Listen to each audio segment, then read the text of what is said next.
Bonjour, c'est Monsieur Cor. Au mois de décembre dernier, les élèves de 5e A ont découvert les métiers de la justice en vie de classe et en EMC. Ils ont pu assister à des audiences au tribunal de Nanterre. Écoutons leur impression. Bienvenue dans le Chillcast des 5A. Aujourd'hui, mardi 14 janvier 2025. Dans l'émission, nous allons vous parler de la sortie pédagogique des 5A à Nanterre.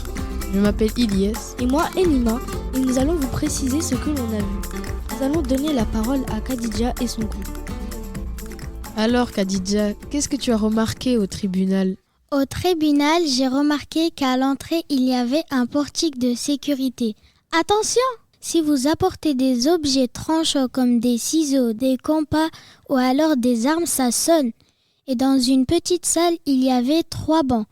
Les derniers sont pour les spectateurs, le banc tout devant est pour les accusés et le banc du milieu pour la famille. Et toi, Nesrine, peux-tu nous parler de l'attitude à adopter au tribunal ? Oui, dans la salle d'audience, il faut être sérieux, silencieux, respectueux et attentif. La sonnerie signifie qu'il faut se lever. L'huissier demande à tout le monde de se lever et la juge dit quand il faut s'asseoir. Et pour finir, Ilyes et Yacine, qu'est-ce qui vous a surpris, vous, au tribunal ? Ce qui nous a surpris, ce sont les actes des accusés, mais également que le procureur parlait beaucoup et était très sérieux. On devait beaucoup attendre pendant le temps de délibération des 3 juges.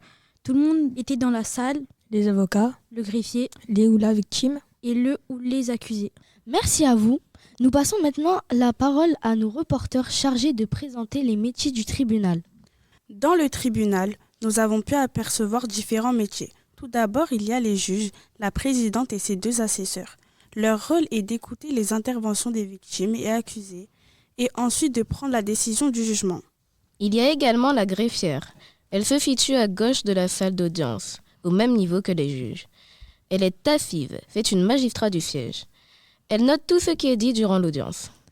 On trouve aussi le procureur, c'est l'avocat général. Il donne son avis et propose des peines pour l'accusé. Il fait partie des magistrats du siège. En ce qui concerne les magistrats du parquet, ils sont debout. Il y a l'avocat de la partie civile qui s'occupe de défendre la ou les victimes. Il peut se présenter au tribunal à la place des victimes pour les représenter. L'avocat de la défense défend l'accusé et prépare avant le procès le dossier.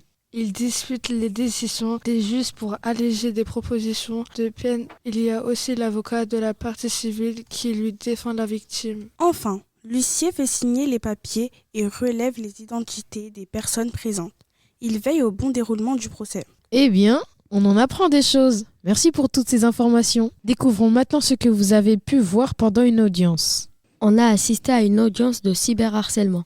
L'accusé a insulté la sœur de la victime et l'a menacée de mort sur X, Twitter. L'accusé était stressé et tout rouge.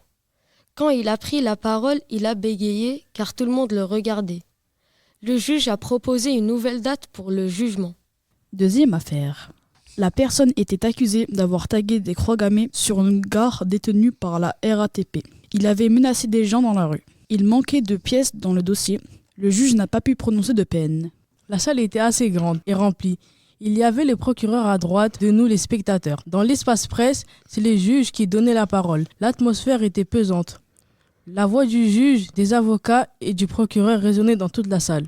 Enfin, nous sommes passés à une autre affaire. Cette fois-ci, l'accusé était poursuivi car il était accusé d'avoir fait écouter du métal à des écoliers. Cette chanson contenait des paroles sataniques. Une professeure a porté plainte contre lui.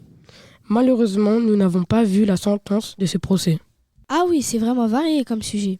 Et pour finir, voici ce qui s'est passé dans l'autre salle d'audience. Maysan, peux-tu nous en dire plus ? Dans notre salle d'audience, nous avons assisté à plusieurs procès. Il y avait 5 procès dont 3 ont été reportés car les accusés n'étaient pas présents. Pour le premier procès, on n'a pas connu le motif d'accusation car la victime s'est blessée en trottinette électrique et n'a pas pu assister à l'audience, donc le procès a été reporté. La deuxième audience a été reportée au 15 décembre 2025 car la plupart des accusés étaient déjà incarcérés, c'est-à-dire en prison en Belgique. Pour la troisième audience, les accusés étaient 2 frères et un copain à eux. Le grand frère de l'accusé était arrivé en retard et la juge présidente du tribunal était en colère. Elle s'est fâchée contre ce dernier. La raison du procès était leur participation aux émeutes urbaines à Nanterre. Le procès a été reporté au 15 mai 2025. Pendant le 4e procès, l'accusé avait volé du cuivre dans une entreprise à Gennevilliers et l'a revendu illégalement. L'accusé a été expulsé du territoire français et doit payer une amende de 1 000 € pour dommages à la société Suez et 1 500 € pour circonstances aggravantes. La particularité, c'est qu'il n'avait pas d'avocat et avait déjà été accusé auparavant de vol. Enfin, lors du dernier procès auquel nous avons assisté, la victime s'est fait agresser avec son père. Des gens leur ont tendu un guet-apens pour un trafic de puffs en bas de leur domicile. Il y a eu des actes de violence avec des poings américains et des couteaux. L'accusé était un jeune homme qui l'avait piégé en le manipulant. Le procureur demande à ce que l'accusé porte un bracelet électronique et fasse un stage de citoyenneté. Pour conclure, on s'est rendu compte qu'il y a beaucoup de métiers différents, mais aussi que la justice est chargée. Nous vous remercions d'avoir écouté notre podcast. On espère vous avoir appris quelque chose et on vous dit adios.